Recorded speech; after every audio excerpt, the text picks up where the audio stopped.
بسم الله الرحمن الرحيم.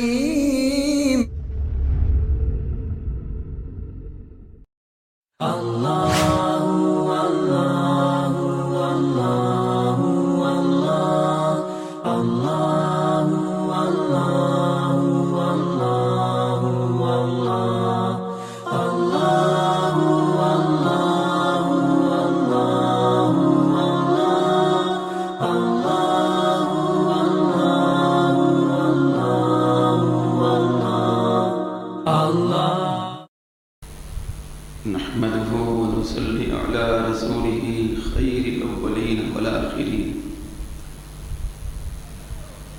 وعلى آله الطيبين الطاهرين وأصحابه الراشدين المهديين. أعوذ بالله من الشيطان الرجيم. بسم الله الرحمن الرحيم. وَإِذَا سَأَلَكَ عِبَادِي عَنِّي فَإِنِّي قَرِيبٌ أُجِيبُ دَعْوَةَ الدَّاعِ إِذَا دَعَانِ فَلْيَسْتَجِيبُوا لِي وَلْيُؤْمِنُوا بِي لَعَلَّهُمْ يَرْشُدُونَ. صدق اللہ مولانا العظیم. جمیع معزز مکرم سامعین و حاضرین، انتہائی قابل قدر بزرگوں نوجوان ساتھیوں، سورۃ البقرہ کی ایک انتہائی پرنور پرمغز بڑی وجد آفرین نورانی عرفانی آیت مبارکہ کے انتہائی منور الفاظ آپ کے سامنے پڑھنے کی سعادت حاصل ہوئی. یہ وہ الفاظ اور یہ وہ کلمات مقدسہ ہیں جن کے سلسلے میں گزشتہ دعا اور اس کی اہمیت کے عنوان سے کچھ معروضات و گزارشات آپ کی خدمت میں رکھنے کی سعادت حاصل ہوئی تھی. دعا کے عنوان پر ہماری یہ تیسری مجلس ہے جو آیت مبارکہ کے مقدس انوار و تجلیات کی خیرات ہم حاصل کر رہے ہیں. ابتدا میں نے عرض کیا تھا کہ دعا کا یہ جو عنوان شروع ہوا ہے، اس عنوان کی تکمیل کے لیے کئی مجالس درکار ہیں، کیونکہ دعا یہ جہاں عبادت کا مغز ہے وہیں عبادت کا ثمرہ ہے، پھر وہیں عبادت کی قبولیت کا راستہ ہے. دعا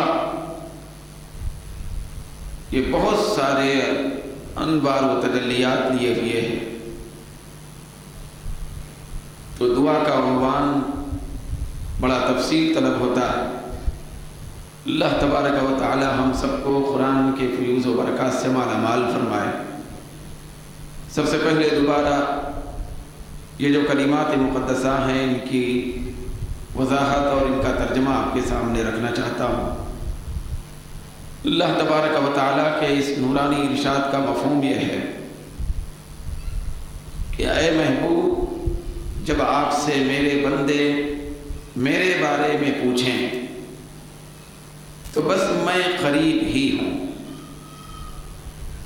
میری قربت، میری نزدیکی کی مثال یہ ہے کہ جب کوئی دعا کرنے والا مجھ سے دعا کرتا ہے تو میں بندے کے اتنے قریب ہوں کہ میں اس کی دعا کو قبول کر لیتا ہوں. مگر شرط یہ ہے کہ فَلْيَسْتَجِيبُوا لِي، بندے بھی میری سنیں، بندے بھی میری بات مانیں اور مجھ پر ایمان برقرار رکھیں. یقیناً ان کو ہدایت اور رہبری حاصل ہوتی ہے. دعا کے اعتبار سے کچھ اہم باتیں آپ کے سامنے آ چکی ہیں، کچھ احادیث بھی اس سے پہلے پیش کرنے کی سعادت حاصل ہوئی، لیکن میں آج کے ابتدائیہ میں دعا کی تعریف، دعا کی صورتیں آپ کے سامنے رکھنا چاہتا ہوں۔ دعا کس چیز کو کہتے ہیں؟ یہ بات یاد رکھیں کہ دعا ہاتھ اٹھا کر ایک مخصوص انداز میں پروردگار عالم کی بارگاہ میں بیٹھ کر کچھ کہہ لینے کا نام نہیں ہے۔ دعا ہاتھ اٹھا کر کیا جانے والا ایک مخصوص عمل نہیں ہے، یہ دعا کا اظہار ہے، دعا کوئی اور چیز ہے۔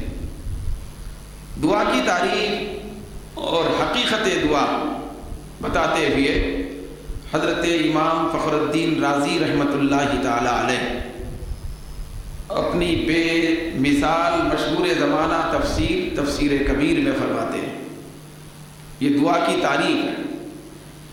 عام طور پر دعا کے اوپر بہت ساری گفتگو ہوتی ہے، فضائل بیان ہوتے ہیں، دعا کی قبولیت کے شرائط اور آداب، دعا کے طریقے، کیا مانگنا چاہیے کیا نہیں مانگنا چاہیے، کون سی دعا کرنی چاہیے کون سی دعا نہیں کرنی چاہیے، کب قبول ہوتی ہے، کون سی جگہ قبول ہوتی ہے، کون سے وقت قبول ہوتی ہے، کس طلب کے ساتھ قبول ہوتی ہے۔ یہ ساری چیزیں تو ہمارے بحث کا حصہ بنتی ہیں، لیکن دعا کس کو کہتے ہیں، اس کی تعریف یہ ہمارے اپنے دل میں اور دماغ میں نہیں رہتی۔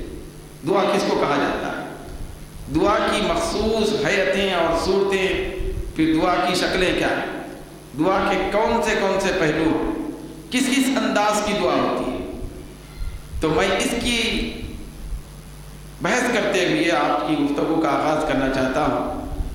پھر شخصیت کا جو حوالہ ہے، یہ بہت بڑی معتبر ترین شخصیت، وہ دعا کی تعریف کرتی ہے۔ دعا کس کو کہتے ہیں؟ حقیقت الدعا استدعاء العبد ربہ جل وعلا العنایہ واستمدادہ ایاہ المعونہ۔ یہ دعا کی تعریف ہے۔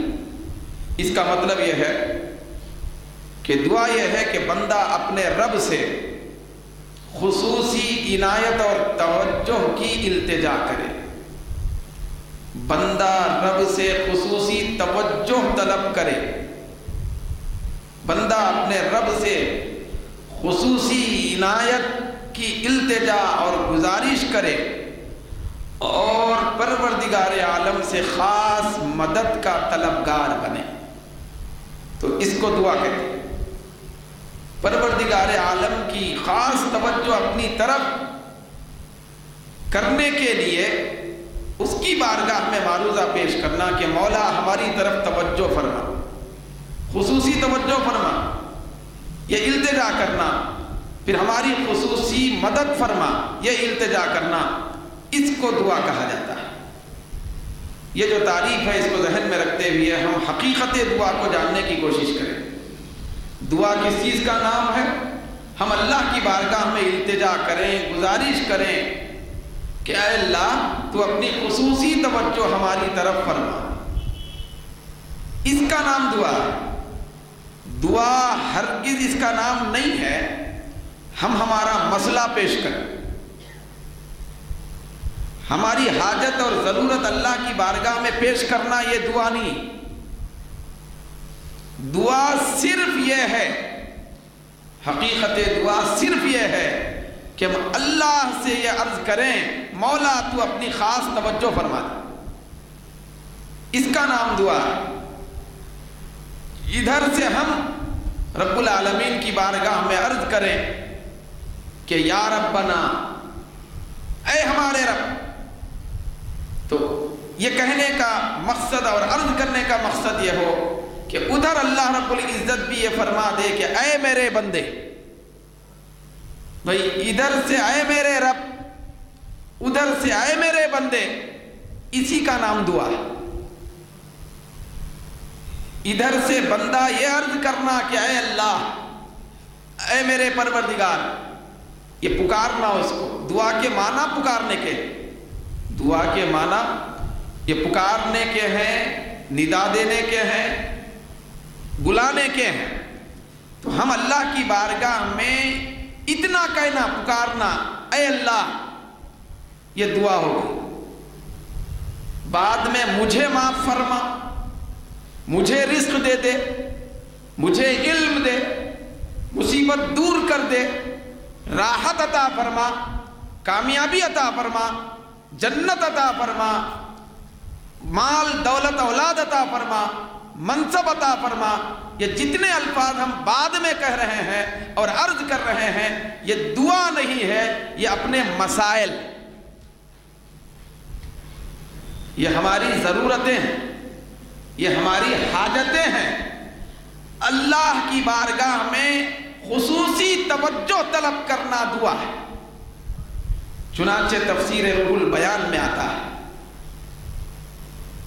تفسیر روح البیان میں یہ بیان کیا گیا کہ اللہ تبارک و تعالیٰ کی بارگاہ میں جب کوئی بندہ حاضر ہو کر یہ عرض کرتا ہے یا ربی، اے میرے رب، فیقول اللہ تعالی لہو، تو اللہ تعالیٰ اس سے ارشاد فرماتا ہے لبیک عبدی، ہاں موجود ہوں میرے بندے۔ بھئی ادھر سے جب بندہ عرض کرتا ہے یا ربی، ادھر سے اللہ فرماتا ہے یا عبدی، ٹھیک ہے میرے بندے، میں ہوں، میں ہمیشہ سے ہوں، ہمیشہ رہوں گا، بول میرے بندے۔ تو ادھر سے رب کہہ کے پکارنا یہ دعا، ادھر سے بندہ کہہ کے ارشاد فرمانا یہ قبولیت۔ دعا کی قبولیت کا مطلب ہمارے جو مسائل ہیں، ہمارے جو تفصیلات ہیں، حاجتیں ہیں، ضرورتیں ہیں، وہ اللہ کی بارگاہ میں رکھنے کے بعد اس کو عطا کیا جانا، یہ دعا کی قبولیت نہیں ہے، یہ دعا کی قبولیت نہیں ہے۔ دعا کی قبولیت صرف اتنی ہے کہ ادھر سے بندہ کہے ربنا، ادھر سے اللہ کہے عبدنا، اے ہمارے رب، ادھر سے اللہ کا ارشاد ہو جائے اے ہمارے بندے، بس قبول ہو گیا دعا۔ یعنی ادھر سے پکارے، ادھر سے آپ قبول ہو گیا، تو اس کو دعا کہتے ہیں۔ دعا اور دعا کی قبولیت کا یہی مفہوم ہے۔ باقی آگے کے جو مسائل ہم رکھتے ہیں، اے اللہ کامیابی عطا فرما، بھلائی عطا فرما، خوشحالی عطا فرما، جنت عطا فرما، جنت کی سکونت عطا فرما، علم عطا فرما، یہ ساری کی سارے یہ دعا کے ضمن میں کہے جانے والے ہمارے مسائل۔ اب یہ الگ بات ہے کہ مجازی طور پر ذیل میں ان ساری چیزوں کو بھی دعا کہا جاتا ہے۔ دعا صرف اتنا ہے کہ ہم اللہ کو آواز دیں، پکاریں۔ جب اللہ تبارک و تعالیٰ کو بندہ پکارتا ہے تو یقین کے ساتھ یہ ہم خیال رکھیں، تصور رکھیں کہ اللہ جب ہم اس کو پکارتے ہیں تو وہ ضرور جواب دیتا ہے۔ جب ہم اس کی بارگاہ میں عرض کرتے ہیں ربی، تو وہ کہتا ضرور ہے عبدی، اسی وقت کہتا ہے عبدی، اے میرے بندے، قبول ہو گئی دعا۔ اب بیماری نہیں ٹلی جو عرض کرے تھے، مسئلہ جو رکھے تھے وہ مسئلہ حل نہیں ہوا اب تک، تو یہ دعا کی قبولیت نہیں ہے۔ دعا کی قبولیت عبدی بولتے ہی ہو گئی۔ یہ مسائل کا حل ہونا یہ اللہ کی مشیت پر موقوف ہے۔ کس پر موقوف ہے؟ بھئی اللہ کی مرضی پر موقوف ہے، کیونکہ وہ بے نیاز رب ہے، وہ چاہے تو ہمارا مسئلہ حل کرے گا، چاہے تو حل نہیں کرے گا، چاہے تو آگے کے جو حاجتیں ہم اس کی بارگاہ میں عرض کر رہے ہیں حاجتوں کی تکمیل کرے گا یا نہیں کرے گا، کیونکہ قرآن مجید میں ایک دوسرے مقام پر آیا بل ایاہ تدعون فیکشف ما تدعون الیہ ان شاء۔ بھئی اگر اللہ چاہے گا تو تم جو دعا کر رہے ہو، مسئلہ رکھ رہے ہو، حاجت رکھ رہے ہو، اگر اللہ چاہے گا تو قبول کرے گا۔ تو اللہ کی چاہت پر موقوف ہے دعا قبول۔ پھر اللہ کی چاہت اور اس کی مشیت مختلف انداز کی ہے۔ جب اللہ تبارک و تعالی بندے کی حاجت اور اس کی دعا کو قبول کرنا چاہتا ہے تو فوری بھی قبول کر لیتا ہے، حاجت پوری کر دیتا ہے، کبھی دیر سے کرتا ہے، کبھی ایسا ہوتا ہے کہ بندہ دنیا کی چیز مانگتا ہے تو اللہ تعالیٰ آخرت کی چیز آخرت میں عطا کرنے کے لیے اٹھا کے رکھتا ہے۔ یہ دعا کی قبولیت کا انداز ہوتا ہے۔ بندہ ایک چیز مانگتا ہے، بندے کی اپنی ذہنیت کے اعتبار سے وہ چیز بہت بڑے فائدے کی ہوتی ہے، مگر اللہ جانتا ہے، وہ عالم الغیب والشہادہ، وہ بڑے فائدے کی نہیں ہے، تو اللہ تعالیٰ اس مانگی جانے والی چیز کو نہ دے کر بڑے فائدے کی چیز عطا فرماتا ہے، نعم البدل کے طور پر۔ یہ دعا کی قبولیت ہوتی ہے۔ پھر اس کے بعد حضرت امام فخر الدین رازی رحمۃ اللہ علیہ اور عربی زبان کی ایک بہت بڑی لغت ہے، اس کا نام ہے لسان العرب، لسان العرب۔ اس کے اندر دعا کے سلسلے میں آتا ہے کہ معنی الدعاء للہ علی ثلاثۃ اوجہ، دعا کا مطلب یہ ہے کہ دعا کی 3 صورتیں ہوتی ہیں جو اللہ سے دعا کی جاتی ہے۔ 3 صورتوں میں سے فضرب منہا، اس میں سے ایک صورت یہ ہے کہ توحیدہ والثناء علیہ، یعنی اللہ کے ایک ہونے کی گواہی دینا، پھر اللہ کی تعریف کرنا، یہی دعا ہے۔ دعا یہی ہے، جیسے ہم نے کہا، عرض کیا لا الہ الا اللہ، اللہ کے سوا کوئی معبود نہیں، جیسے یہ کلمہ ہم عرض کر دیے دعا ہو گئی۔ لا الہ الا اللہ کہتے ہی دعا ہو گئی، یا اللہ کہتے ہی دعا ہو گئی۔ پھر اللہ کی جتنی خوبیاں، تعریف، توصیف ہے وہ بیان کرنا شروع کر دیے، دعا ہو گئی۔ بھئی اللہ رحمان ہے، دعا ہو گئی، رحیم ہے، دعا ہو گئی، یا رحمان دعا ہو گئی، یا حی یا قیوم دعا۔ دعا ہم جو ذہن میں رکھے ہوئے ہیں، ہمارے جو طلب کی چیزیں ہیں، حاجتیں، وہ لمبے جو ذکر کرنا ہے، یہ دے دے وہ دے دے، اس کا نام ہمارے پاس دعا ہے نہیں۔ یہ ضرورت رکھنا ہے، دعا نہیں۔ دعا یہی ہے، یا اللہ یا ارحم الراحمین، یا رحمان یا رحیم یا لطیف یا ستار یا کریم، دعا ہے، یہی دعا ہے۔ تو ایک بہت بڑی لغت ہے لسان العرب، اس میں آتا ہے توحیدہ والثناء علیہ، اللہ کے ایک ہونے کی گواہی دینا، پھر اس کی تعریف کرنا، یہی دعا ہے۔ یہ دعا کا مطلب ایک قسم کی دعا۔ دوسری دعا الضرب الثانی مسألۃ اللہ العفو والرحمہ۔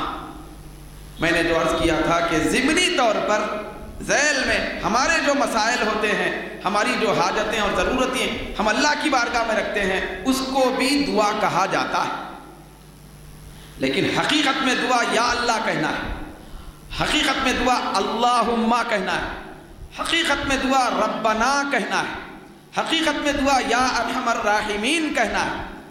اب آگے کے جو مسائل ہیں ان کو بھی ضمنی طور پر، مجازی طور پر دعا کہا جاتا ہے، وہ بھی دعا میں شامل ہے۔ چنانچہ آتا ہے کہ اللہ کی بارگاہ میں معافی کی اور رحم کی التجا کرنا، یہ بھی دعا ہے۔ معافی کا سوال عرض کرنا، اے اللہ معاف کر دے، اے اللہ رحم فرما، یہ بھی دعا ہے۔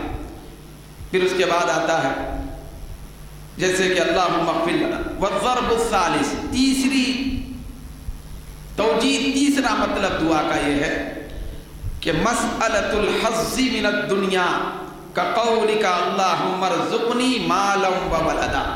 تیسرے نمبر پہ آتی ہے یہ دعا جو ہم پہلے نمبر پہ مانگتے۔ پہلے نمبر کی دعا یہی ہے کہ ہم کہیں ربنا یا ارحم الراحمین۔ دوسرے نمبر کی دعا یہ ہے ہم اللہ سے مغفرت مانگیں۔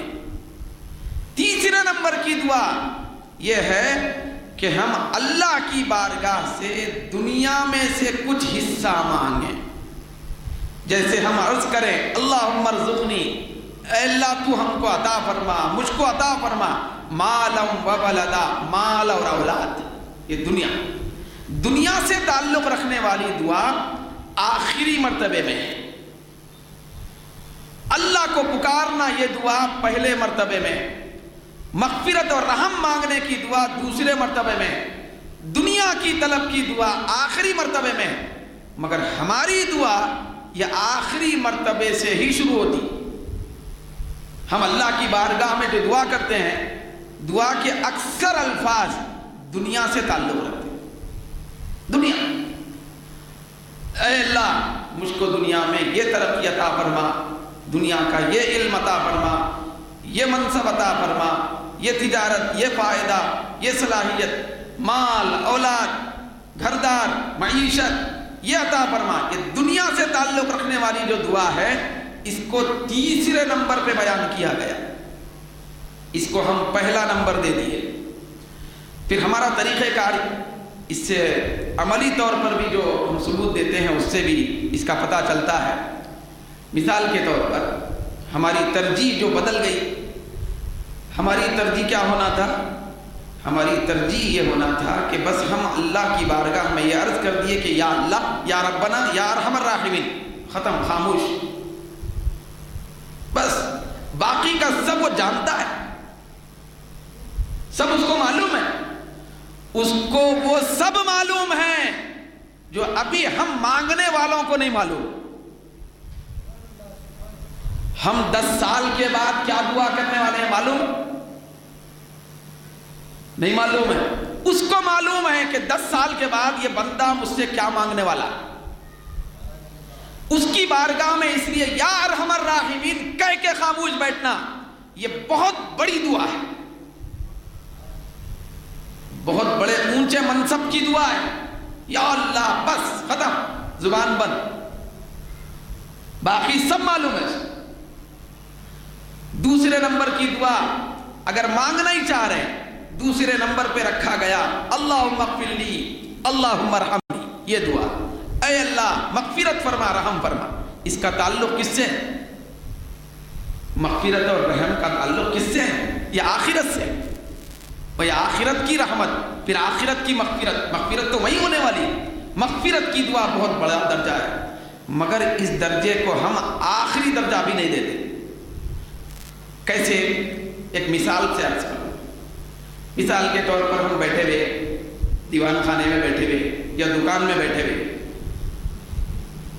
ایک مانگنے والا سائل آیا، فقیر آیا، وہ آ کے کہتا ہے، پہلے دعا دیتے مانگنے کے لیے، بھئی کیا بولتے ہیں، اللہ کے نام پہ کچھ عطا کرو، کچھ دے دو صاحب۔ اب وہ جو کہنے لگا، ہم ٹس سے مس نہیں ہوتے، اس کے بعد وہ دعائیں شروع کرتے۔ اب ایمانداری کی بات ہے، ہم میں سے ہر آدمی، میں آپ سب اس میں ملوث، اگر وہ مانگنے والا سائل یہ دعا دے، میں اللہ آپ کی مغفرت فرمائے، پھر اللہ آپ پہ رحم کرے، پروردگار عالم آپ کی قبر کو منور کرے، تو ہمارے اندر اتنا اثر نہیں ہوتا، جیب میں اتنا جلدی ہاتھ نہیں جاتا، جتنا جلدی، جتنا اثر اس دعا پہ ہوتا ہے جو اب میں عرض کر رہا ہوں۔ اگر وہ مانگنے والا فقیر کہے اللہ آپ کی اولاد کو ترقی عطا فرمائے، آپ کی دکان بہت ترقی کرے، آپ کے مال میں اضافہ ہو جائے، آپ کی معیشت مستحکم ہو جائے، اس کے اوپر ہم بہت زیادہ دھیان دے دیں، اس کے سلسلے میں ہم اب آگے پیچھے نہیں سوچیں گے، کیونکہ مال کی ترقی کی بات کر رہا ہے، پھر اولاد کی ترقی کی بات کر رہا ہے، تجارت کی ترقی کی بات کر رہا ہے، منصب اور ملازمت کی ترقی کی بات کر رہا ہے، جائیداد کی ترقی کی بات کر رہا ہے، جائیداد کے تحفظ کی بات کر رہا ہے۔ خدا نہ خواستہ آپ کی جائیداد ہے، عدالت ہائی کورٹ میں کیس چل رہا ہے، اتفاق سے وہ فقیر کی زبان سے نکل گیا کہ آپ کا جو کیس ہے جائیداد کے سلسلے میں، کھیت کے سلسلے میں، زمین کے سلسلے میں، پلاٹ کے سلسلے میں، گھر کے سلسلے میں، اللہ آسان کر دے، آپ کے حق میں کیس ہو جائے۔ ہم سوچتے ہیں نہیں، اب اٹھے، دے دیے، بہت خوش ہو گئے، مگر ایمانداری سے ہم سب یہ سوچیں کہ اللہ مغفرت فرمائے پہ بھی ایسے ہی مچلتے ہیں، بھیا اللہ رحم فرمائے کہ دعا سے بھی ایسے ہی متاثر ہوتے ہیں؟ نہیں، کیوں؟ ہماری ترجیح دنیا ہو گئی، ہم اپنے طور پہ دنیا کو ترجیح دینے والے ہو گئے، اس لیے جب ہم کو کوئی دعا دیتا ہے تو دنیا سے تعلق رکھنے والے کلمات دعا پر ہم بہت خوش ہو جاتے ہیں۔ اسی لیے کہا گیا آخرت سے تعلق رکھنے والی جتنی دعائیں ہوتی ہیں وہ اونچے درجے کی ہیں اس کے مقابلے میں جو دنیا کی ترقی سے تعلق رکھنے والی دعائیں۔ ہم کو تو مچل جانا چاہیے تھا مغفرت کی دعا، ہم کو تو وجد میں آ جانا چاہیے تھا، بے خود ہو جانا چاہیے تھا کہ رحم کرے کی دعا، لیکن ہم نہیں ہوتے کیونکہ ہمارا معیار زندگی بدل گیا، سوچ ہماری الگ ہے۔ ہم مغفرت کو بڑی دعا سمجھتے ہی نہیں، حالانکہ سب سے بڑی دولت یہ اللہ کی طرف سے ملنے والی مغفرت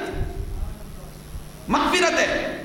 میں آگے عرض کروں گا مغفرت کی دعا کتنی بڑی عظمت والی دعا ہوتی ہے، سب سے آخری درجے کی، اونچے درجے کی، جس کے اوپر دعا کا کوئی درجہ نہیں ہے۔ سب سے بڑے درجے کی دعا اگر کوئی ہے مغفرت کی دعا ہے، کیوں؟ اس لیے کہ سب سے بڑی دولت مغفرت، سب سے بڑی دولت مغفرت۔ تو یہ دعا کی اقسام۔ اب یہاں سے میں دعا کی فضیلت و اہمیت کے سلسلے میں چند باتیں عرض کر کے آج کی بات ختم کروں گا۔ دعا کے سلسلے میں حضرت سیدنا ابو ہریرہ رضی اللہ تعالیٰ عنہ روایت کرتے ہیں، دعا کتنا بڑا فضیلت والا عمل ہے، بہت اونچے درجے کا ہے۔ حضرت ابو ہریرہ فرماتے ہیں کہ سرکار نے ارشاد فرمایا، یہ حدیث شریف ترمذی اور ابن ماجہ میں، ترمذی شریف پھر ابن ماجہ شریف میں حدیث ہے، سرکار نے فرمایا لیس شیء اکرم علی اللہ من الدعاء۔ حضور فرماتے ہیں کہ اللہ کے نزدیک دعا سے بڑھ کر کوئی بھی عزت والی چیز نہیں۔ پروردگار عالم کے نزدیک دعا سے بڑی کوئی چیز نہیں ہے، دعا سے معزز کوئی چیز نہیں ہے، دعا سے زیادہ پسندیدہ عمل کوئی عمل نہیں ہے۔ اللہ کے نزدیک سب سے زیادہ مکرم، معزز، پسندیدہ، محبوب عمل اگر کوئی ہے تو دعا ہے۔ اسی لیے وہ جو بچوں کو حدیث پڑھاتے ہیں کہ الدعاء مخ العبادہ، دعا عبادت کا مغز ہے، مغز الگ ہے، پوسٹ الگ ہے۔ تو عبادت ایک چھلکا پوسٹ ہے، اس کا اصل مغز دعا ہے۔ کیوں؟ اس لیے کہ دعا اللہ کے نزدیک عبادت سے زیادہ معزز ہے، عبادت سے زیادہ مکرم عمل ہے۔ اس کی تفسیر کرتے ہوئے، یہ حدیث کی تشریح کرتے ہوئے ایک بہت بڑی معتبر شخصیت حضرت قاری ملا علی قاری رحمۃ اللہ علیہ فرماتے ہیں اپنی کتاب مرخات میں کہ اللہ کے نزدیک سب سے زیادہ مکرم، معزز، پسندیدہ عمل دعا کیوں؟ وجہ کیا ہے اس کی؟ تو حضرت ملا علی قاری فرماتے ہیں اس کی وجہ ایک ہی ہے، وہ یہ ہے کہ دعا میں بندہ اپنی عاجزی، انکساری، بے بسی، بے کسی کا اظہار کرتا ہے اور اللہ کی قدرت اور اختیار کا اعلان کرتا ہے۔ دعا اللہ کے نزدیک سب سے زیادہ معزز عمل کیوں ہے؟ ملا علی قاری فرماتے ہیں عمل اس لیے ہے بہتر کیونکہ دعا میں بندہ یہ عرض کرتا ہے، یہ ظاہر کرتا ہے کہ اے اللہ میں محتاج ہوں، تو مختار ہے، میں عاجز ہوں، تو قدرت والا ہے، میں فقیر ہوں، تو غنی ہے، میں محکوم ہوں، تو حاکم ہے، میں مفلس ہوں، تو صاحب اختیار ہے، میں گناہگار ہوں، تو مکرم و معزز ہے، اعلیٰ ہے، میں ادنا ہوں، تو اعلیٰ ہے۔ اس کا اظہار کرتا ہے بندہ، حد سے زیادہ دعا میں عاجزی اختیار کرتا ہے، انکساری اختیار کرتا ہے۔ اپنے آپ کو ذلیل بناتا ہے، اے اللہ، یہ ذلت کا اظہار کرتا ہے، رسوائی کا اظہار کرتا ہے، پھر اپنے کچلے ہوئے ہونے کا اظہار کرتا ہے، بے کسی کا اظہار کرتا ہے، اللہ کی شان اور عظمت کا اعلان کرتا ہے۔ اسی لیے دعا کو ساری عبادتوں میں سب سے زیادہ معزز ترین عبادت قرار دیا ہے۔ یہ اللہ کے نزدیک سب سے زیادہ پسندیدہ عمل یہ دعا ہے، یہ دعا ہے۔ تو اس کا واحد سبب، جیسا کہ ملا علی قاری رحمۃ اللہ علیہ نے فرمایا، کیونکہ دعا میں عاجزی کا اظہار ہے، اس لیے یہ پسندیدہ عمل بنا۔ تو یہاں سے یہ فلسفہ ہم کو سمجھ میں آیا کہ اللہ کو بندے کی عاجزی سب سے زیادہ پسند ہے، بندے کی بے کسی سب سے زیادہ پسند ہے، بندے کی بے بسی سب سے زیادہ پسند ہے۔ یہ یاد رکھیں، دعا عبادت کا مغز ہے۔ کیا ہے؟ دعا عبادت کا مغز ہے، دعا میں عاجزی دعا کا مغز ہے۔ دعا عبادت کا مغز، عاجزی، انکساری، ذلت، اپنے آپ کو حقیر، ذلیل ظاہر کرنا، یہ دعا کا مغز ہے۔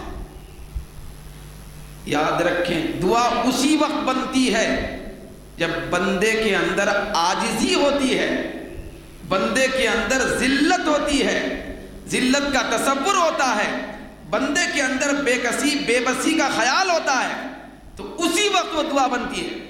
غفلت میں خالی بس ادھر دیکھ رہے ہیں ادھر دیکھ رہے ہیں، بس دعائیہ کلمات پڑھ رہے ہیں۔ میں اس سے پہلے عرض کیا تھا، ایک ہوتا ہے خاری دعا، بھائی ایک ہوتا ہے داعی دعا۔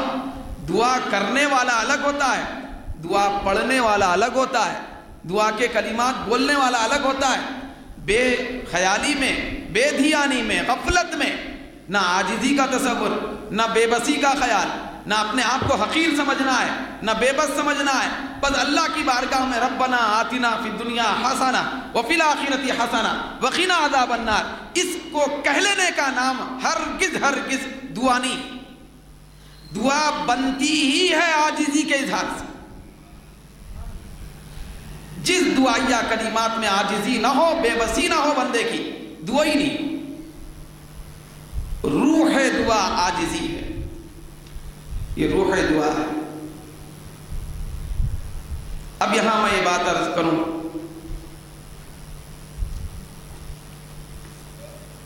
جب کوئی بندہ اللہ تبارک و تعالیٰ کی بارگاہ میں دعا کرتا ہے، دعا اللہ سے مانگتا ہے، تو دعا مانگنے میں پروردگار عالم کی طرف مکمل دھیان ہونا، تصور ہونا، اس کی عظمت کا خیال ہونا لازمی اور ضروری ہے، تب کہیں جا کر وہ دعا بنتی ہے۔ سرکار دو عالم صلی اللہ علیہ وسلم نے فرمایا، ایک تو ہے کہ تصور ہونا کہ میں بے بس ہوں، پھر اللہ مختار اور عظمت والا ہے۔ دوسری بات یہ ہے دعا کی قبولیت کے لیے کہ بندے کے اندر حرام غذا نہ ہونا، صرف حلال غذا کے ذریعے سے بندے کے جسم کو ترقی ہونا، بندے کا خون، بندے کا گوشت پوست، بندے کے رگ و ریشے، بندے کا پورا بدن حلال غذا کا پیکر ہونا ضروری ہے۔ جب بندے کے اندر حلال خون ہوگا، حلال غذا ہوگی، تو ادھر سے دعا ہوگی، ادھر سے قبولیت اترے گی، قبولیت اتر جاتی ہے، یہ ہونا ضروری ہے۔ اس کے باقی شرائط بھی میں آگے عرض کروں گا، مگر یہاں یہ حدیث شریف آپ سے عرض کروں۔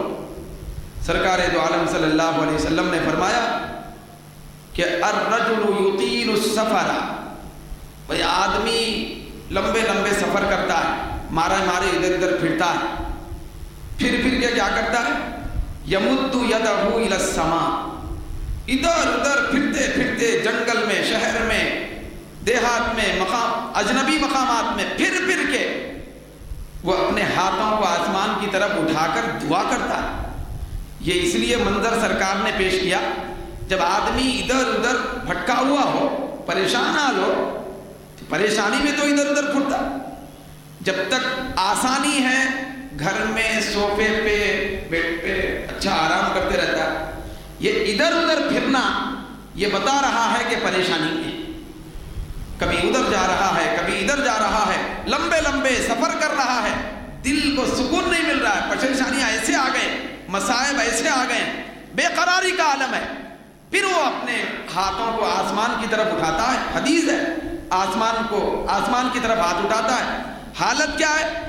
اشعث اغبرا، سر کے بال پراگندہ ہیں، بھائی سر کا خیال نہیں ہے، پھر اغبرا گرد آلود ہے پورا جسم، بڑا بے چین ہے، پریشان ہے، ہاتھ اٹھا کے عرض کر رہا ہے یا ربی یا ربی، دعا کر رہا ہے پریشانی میں، حالت سفر میں، پھر اجنبی ماحول میں، نہیں معلوم کون سے غار میں ہے کون سے جنگل میں ہے، بالکل بھوکا پیاسا، ہوش و حواس نہیں ہے، یا ربی کہہ کے ہاتھ بلند کرتا ہے، سرکار فرماتے ہیں اس طرح بے چینی بے قراری میں ٹوٹ ٹوٹ کے یا ربی کہتا ہے، وَمَطْعَمُهُ حَرَامٌ، اس کا کھانا حرام کا ہے، وَمَشْرَبُهُ حَرَامٌ، اس کا پینا حرام کا ہے، وَمَلْبَسُهُ حَرَامٌ، اس کا لباس حرام کا ہے، وَغُذِّيَ بِالْحَرَامِ، وہ اپنے جسم کو غذا حرام سے دیا ہوا ہے، فَأَنَّا يُسْتَجَابُ لِذَلِكَ، کیسے اس کی دعا قبول ہو سکتی ہے؟ سرکار فرماتے ہیں بھئی آدمی پریشان حال تو ہے، بھٹکا ہوا تو ہے، پراگندہ بال والا تو ہے، فکر مند تو ہے، غموں میں ڈوبا ہوا تو ہے، مصیبتوں کے نرغے میں تو ہے، لیکن جسم پہ جو کپڑا ہے حرام کا ہے، جو غذا کھایا ہے وہ حرام کی ہے، ہاتھ اٹھا کر آسمان کی طرف بلند کر کے یا ربی کہتا ہے، تو اس کا یا ربی کہنا اللہ کیسے قبول فرمائے گا جبکہ اس کا کھانا پینا لباس حرام کا؟ جس کے جسم کو غذا حرام سے دی گئی ہو، جب تک حرام غذا اور اس کا خون جسم میں دوڑے گا اس وقت تک ہزاروں سال بھی یا ربی کہنا یہ اللہ رب العزت قبول نہیں کرتا۔ یہ دعا کی اولین شرط ہے، سردار شرط ہے۔ یہ پورے اہتمام کے ساتھ جب بندہ یا ربی کہتا ہے تو اس وقت پاکیزہ زبان سے، پاکیزہ دل سے، پاکیزہ روح سے، پاکیزہ نگاہ سے یا ربی کے کلمات گونج کے نکلتے ہیں اپنی زبان سے، ادھر کلمہ ابھی نکلتا بھی نہیں ہے، اللہ تبارک و تعالی جو کچھ مانگنے والا تھا وہ بھی عطا کرتا ہے، جو نہیں مانگنے والا تھا وہ بھی عطا کرتا ہے۔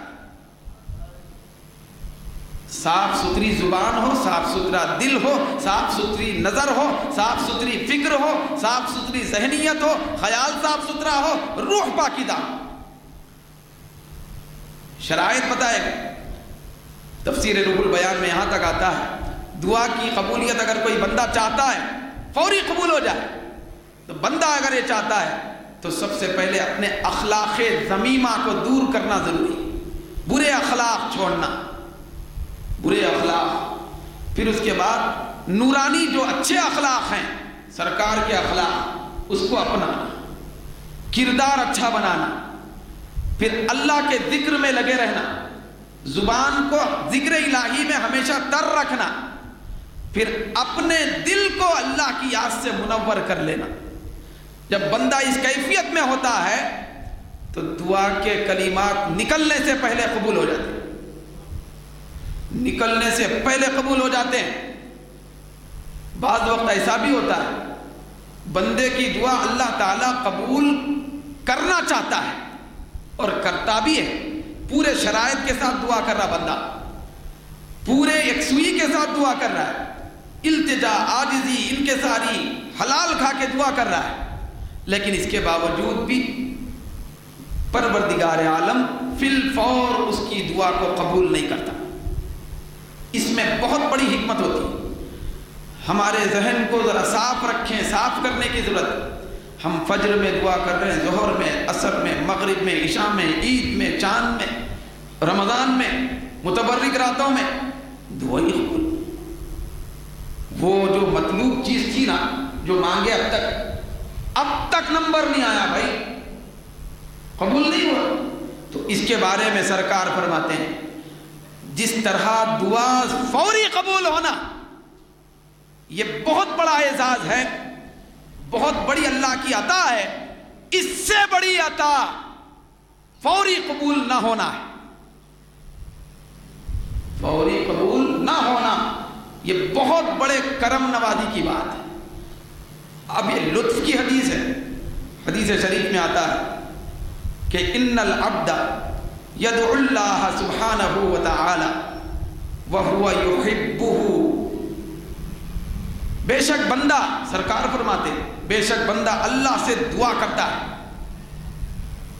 اور اللہ بھی اس بندے سے محبت کرتا ہے. وہ اللہ کا محبوب بندہ ہے، وہ محبوب بندہ اللہ کی بارگاہ میں دعا کرتا ہے تو فیقول، پروردگار عالم فرماتا ہے یا جبریل، جبریل کو بلاتا ہے، اے جبریل ادھر آؤ. اس کے بعد ارشاد فرماتا ہے یہ جو میرا بندہ فلاں مقام پہ حیدرآباد میں مسجد امیر حمزہ میں اس وقت جو دعا کر رہا ہے، اے جبریل ادھر آؤ. بلا کے ارشاد فرماتا ہے اخر حاجت عبدی، اے جبریل خبردار میرے اس بندے کی دعا کو فوری ابھی قبول نہ کی جائے، اس کی دعا کی تکمیل نہ کی جائے، اس کی دعا کی قبولیت یا اس کی حاجت کو دینے میں تاخیر کی جائے، تاخیر کی جائے، اس کی حاجت کی تکمیل فی الفور نہ کی جائے. جبریل سے فرماتا ہے کیونکہ حضرت جبریل علیہ السلام کے ہاتھ میں یہ سب چیزیں خیر کی ان کے ہاتھ میں موجود ہیں. بندوں کی حاجتیں بھی پوری کرنے والے، نبیوں کے پاس وحی لانے والے. بہت بڑا اعزاز ہوتا ہے دعا کا. اللہ تعالیٰ مانگنے والے بندے کی حاجت کی تکمیل جبریل کے ذریعے کراتا ہے. یہ مقام ہوتا ہے دعا کا. تو حضرت جبریل علیہ السلام کو بلا کر اللہ فرماتا ہے بندہ دعا کرنے کے بعد، محبوب بندہ دعا کرنے کے بعد، اخر حاجت عبدی، میرے بندے کی حاجت اور ضرورت کو ابھی فی الفور پورا مت کرو، تاخیر کرو. کیوں؟ سرکار فرماتے ہیں کہ اللہ فرماتا ہے تاخیر کرو کیوں؟ فَإِنِّي أُحِبُّ أَنْ أَسْمَعَ صَوْتَهُ. کتنی پیاری نرالی بات ہے بھائی. اللہ فرماتا ہے کہ بندہ میرا ہے، میں اس سے محبت کرتا ہوں، یکسوئی سے دعا کر رہا ہے، مگر جبریل خبردار اس کی حاجت پوری مت کرو، ابھی مانگنے دو، ابھی گڑ گڑانے دو، ابھی رونے دو، ابھی الفاظ اس کے اپنے منہ سے نکالنے دو، ابھی دعائیہ کلمات کا سلسلہ جاری رہنے دو. کیوں؟ اس لیے کہ میں اس محبوب بندے کی آواز سے محبت کرتا ہوں،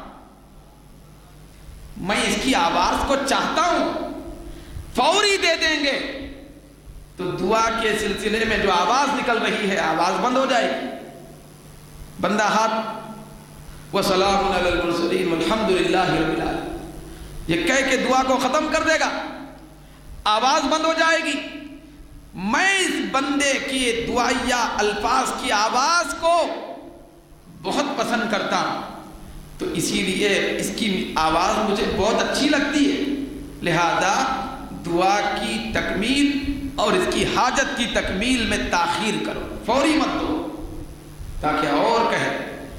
پھر اس کے بعد سرکار فرماتے ہیں وَإِنَّ الْعَبْدَ لَيَدْعُو، بے شک کوئی اور بندہ اللہ سے دعا کرتا ہے، وَهُوَ يُغْرِزُهُ، پروردگار عالم اس بندے سے ناراض ہوتا ہے، ناراض رہتا ہے، خوش نہیں رہتا. اللہ تعالیٰ ادھر گڑ گڑا کے دعا کرتے رہتا ہے. تو اللہ رب العزت فرماتا ہے یا جبریل، اے جبریل اقضی حاجت عبدی، میرے بندے کی حاجت کو فوری پورا کر دو. کیوں؟ اس لیے کہ فَإِنِّي أَكْرَهُ أَنْ أَسْمَعَ صَوْتَهُ، میں اس کی آواز کو دوبارہ سننا نہیں چاہتا، میں اس کی آواز سے نفرت کرتا ہوں. اس کی آواز مجھے اچھی نہیں لگتی، لہذا اس کو فوری عطا کیا جائے۔ تو بعض وقت ایسا ہوتا ہے کہ اللہ تعالیٰ اپنے بندے سے محبت ہونے کی وجہ سے دعا کی قبولیت میں تاخیر فرماتا ہے، حاجت کی تکمیل میں تاخیر فرماتا ہے۔